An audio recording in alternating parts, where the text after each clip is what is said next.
The observation dome on Research Station Kepler-7 hummed with the quiet efficiency of atmospheric regulators, but Dr. Lyra Hensley barely noticed. Her attention was fixed on the enclosure before her, a carefully constructed habitat that mimicked the volcanic plains of Draknor Prime. Inside, 6 juvenile Drakashi prowled and pounced, their obsidian scales catching the artificial sunlight like shards of midnight. Most species in the Galactic Council viewed the Drakashi as apex nightmares. 4-legged carnivores with retractable claws that could shred titanium alloy, jaws designed to crush bone, and a hunting intelligence that rivaled most sentient species. Adult Drakashi were responsible for 3 colony evacuations in the past decade alone. The Council's official policy was extermination on sight. Lyra saw something different when she looked at the cubs. She saw children. Dr. Hensley, "I must protest again," chirped xenobiologist Trilix through the comm system, his insectoid translator rendering his anxiety in sharp staccato bursts. "Your proximity protocols are dangerously inadequate. Those creatures are 12 weeks old, already capable of severing a limb." Lyra smiled, pressing her palm against the transparent barrier. Inside, the smallest cub, the one she'd named Core, watched her with eyes like molten copper. "They're babies, Trilix. Babies who've never known anything but fear in cages. Babies, engineered by evolution to kill. Babies nonetheless." The Zenthari research director had approved her controversial behavioral study only because the alternative was euthanasia. Lyra had 3 months to prove that Drakashi could be socialized, that their aggression was learned behavior rather than immutable instinct. 3 months to save a species the galaxy had already condemned.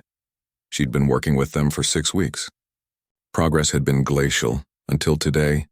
Lyra cycled through the airlock, ignoring Trilix's horrified chittering. She wore no protective gear beyond standard research clothing, a deliberate choice. Animals could smell fear, could sense the barrier between predator and prey. If she came to them wrapped in armor, she would always be prey. The cubs froze as she entered, their play fighting suspended. 5 of them retreated to the far rocks, hissing, but Core remained, head lowered, watching her with that unsettling intelligence that made the Council so nervous.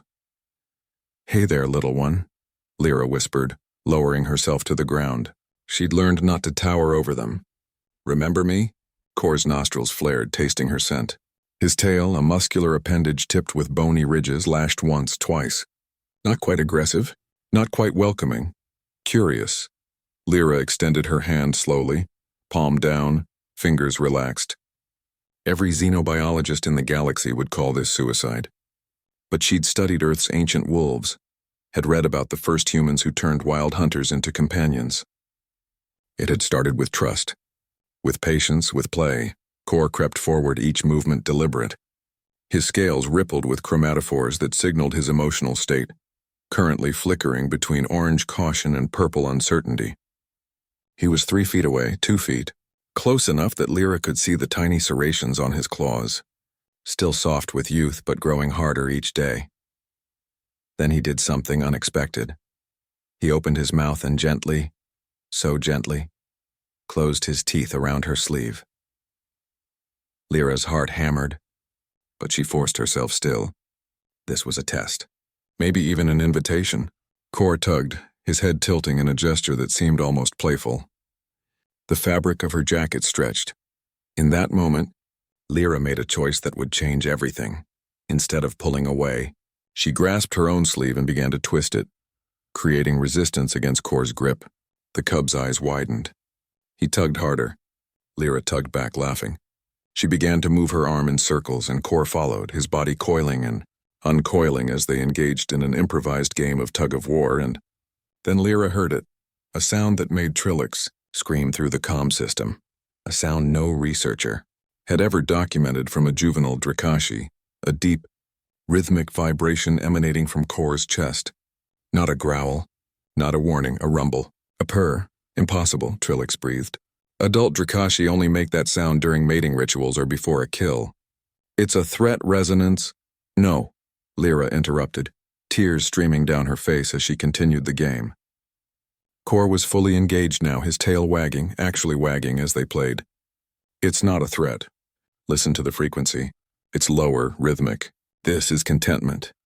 The other cubs had crept closer, watching their brother with obvious fascination. One of them, a slightly larger female, took a tentative step forward. Lyra slowly reached into her pocket and withdrew a length of rope she'd brought for this exact purpose. She tied it to her sleeve, creating more material for the game. Cor pounced on it immediately, and Lyra laughed again, beginning to drag the rope in patterns across the ground. The rumbling grew louder. The female cub pounced on the rope's other end. Then another cub joined. And another. Within minutes, all 6 juvenile Drakashi were engaged in the game, tumbling over each other, their rumbles harmonizing into a chorus that vibrated through the habitat floor. They nipped at each other playfully, their movements exaggerated and clumsy, exactly like puppies, exactly like kittens, exactly like every young social predator Lyra had ever studied on Earth. "They're playing," she whispered into the comm. "Trilix, they're actually playing." The Zenthari's response was barely audible. This will change everything." Lyra knew he was right.